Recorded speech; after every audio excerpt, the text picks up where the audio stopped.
Igihugu cy'u Burundi gikomeje guhuzagurika mu bijyanye no kuzahura umubano hagati yacyo n'u Rwanda. Perezida Ndayishimiye na Minisitiri w'Ububanyi n'Amahanga w'igihugu cy'u Burundi bakomeje kudahuza by'umwihariko, ndetse uyu muyobozi washyizweho kugira ngo ahungabanye u Rwanda, uyu muyobozi washyizweho wanga u Rwanda urunuka, ndetse akaba akomeje gupfobya by'umwihariko ibibazo byose by'u Rwanda, ndetse akaba akomeje kugaragaza intege nke muri diplomasi. Uyu muyobozi wa diplomasi y'u Burundi Edouard Bizimana tugiye kumugarukaho, ndetse tunagaruke ku ihuriro afitanye na FDLR no ku magambo amaze iminsi atangaza mu bitangazamakuru n'impamvu Perezida Ndayishimiye yamushyize mu mwanya yamugennye ngabe Minisitiri w'Ububanyi n'Amahanga w'igihugu cy'u Burundi. Reka mbageze inkuru yose uko yakabaye.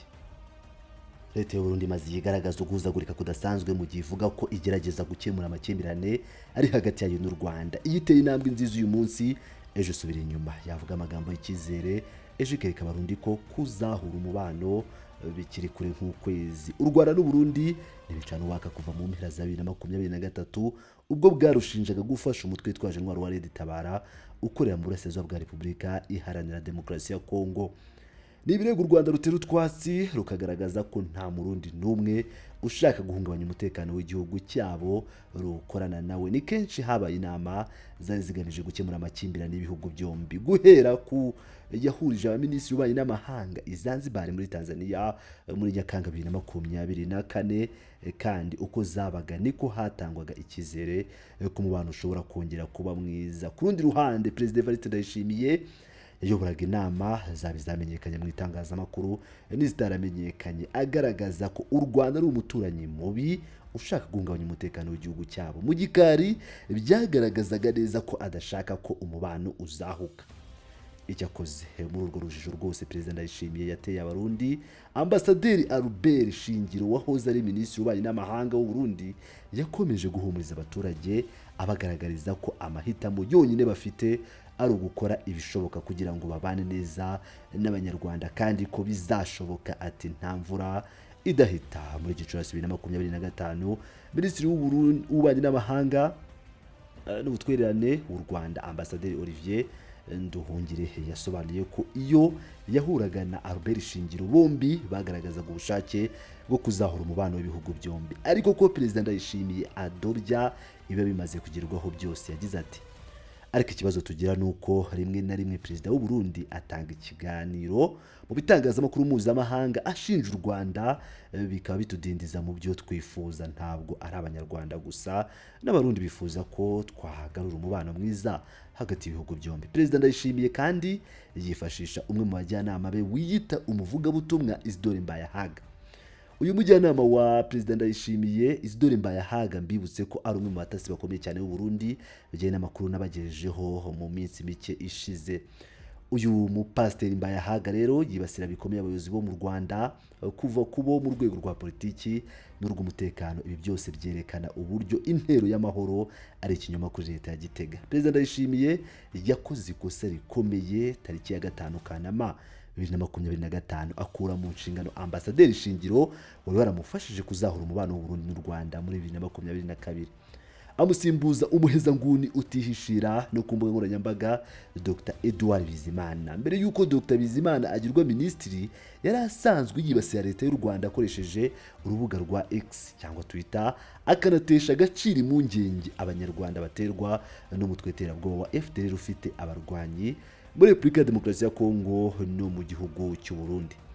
Tariki 3 Nyakanga 2025, Minisitiri Bizimana yatangaje ko FDLR itakiri ikibazo, ahubwo ko ari urwitwazo u Rwanda rwazanye kugira ngo rusahura amabuye y'agaciro yo muri Kongo, kandi ngo icyo ni ikinyoma kitazaramba. Umuyobozi w'umuryango Fokode uharanira uburenganzira bw'Abarundi Pacifique Ninahazwe agaragaza ko Minisitiri Bizimana ari umuntu urangwa n'imvugo mbi, utukana, ushobora gushyira u Burundi ahantu habi kurusha aho bwigeze kuba mu rwego rwa diplomasi. Ninahazwe yagize ati rimwe mu makosa leta Ndayishimiye izicuza ni ukuba yarashyize Edouard Bizimana mu mwanya wa Minisitiri w'Ububanyi n'Amahanga. Ni minisitiri ukoresha imvugo ijya kuba iya gishumba. mu gihe abahuza bari gukora ibishoboka kugira ngo bafashe Repubulika ya Demokarasi ya Kongo guhagarika intambara yo mu burasirazuba bwayo n'akarere kugira ngo umwuka mubi uhagarare. Tariki 3 Mutarama 2026 Minisitiri Bizimana yakoze amahano akomeye cyane yibasira leta ya Katari akoresheje amagambo mabi amenyereweho. Kuri X, Minisitiri Bizimana yatangaje ko leta ya Katari ikoresha ijambo n'amafaranga ifite mu kubuza Leta Zunze Ubumwe za Amerika gufatira u Rwanda ingamba. Yagize ati ni ingenzi kugaragaza uruhare rubi rwa Katari ikoresha ijambo n'amafaranga ifite mu kubuza Leta Zunze Ubumwe za Amerika gufata ingamba.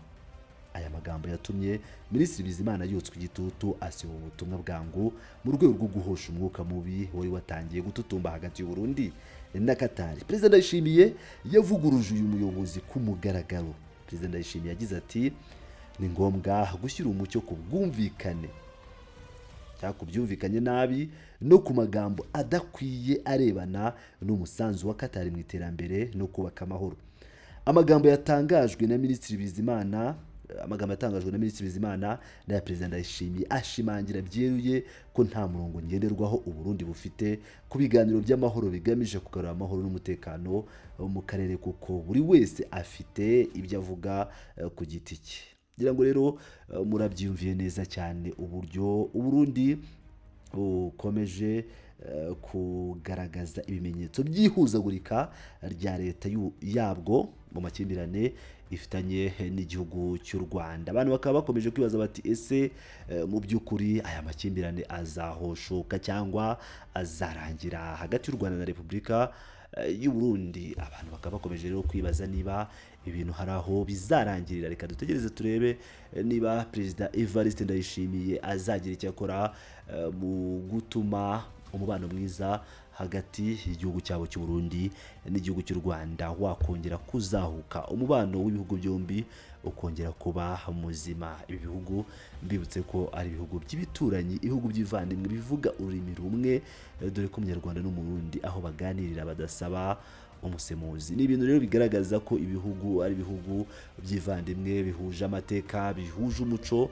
ndetse n'ibindi byinshi. Ndetse no mu gihe cy'ubukoloni uko byakomeje kugenda bigarukwaho, ibihugu bibiri byari bigiye kuba igihugu kimwe. Ariko yaba ubuyobozi bwa Perezida Petero Nkurunziza witabye Imana ndetse na Perezida uriho Ndayishimiye, bigaragara ko umubano w'ibihugu byombi bigoye ko wazongera kuzahuka, bijyanye by'umwihariko na kudeta bitwaze yabaye muri 2015, aho Perezida Ndayishimiye avuga ko mu gihe u Rwanda rutaratanga niyo mbare ndetse n'abandi ngo bagerageje gutembagaza ubutegetsi bw'u Burundi batazigera bafungura imipaka, batazigera bazahura umubano wabo n'u Rwanda. Bizagenda bite rero ko perezida w'icyo gihugu yakomeje kubeshya abarundi avuga ko mu gihe M23 izagira Uvira nabo bazahita bambukira mu Kirundo, mu Bugesera bagera i Kigali ngo ni hafi cyane nk'uko Perezida Evariste Ndayishimiye yabivuze. Ese ukuhuzagurika kuzarangira cyangwa bizaguma gutya mpaka? Ibisanzwe rero ni Pilot News TV aho nkomeje kugenda bageza amakuru menshi atandukanye, amakuru akomeje kwibanda ku makuru ya diplomasi, politike na geopolitique, updates ku rugamba muri Repubulika ya Demokarasi ya Kongo ndetse n'andi yose akomeje kugenda agerwaho. Ndabashimiye cyane, mukomeze kubana nanjye, mwibuka gukanda like, mwibuka gukanda subscribe. Ndabakunda cyane.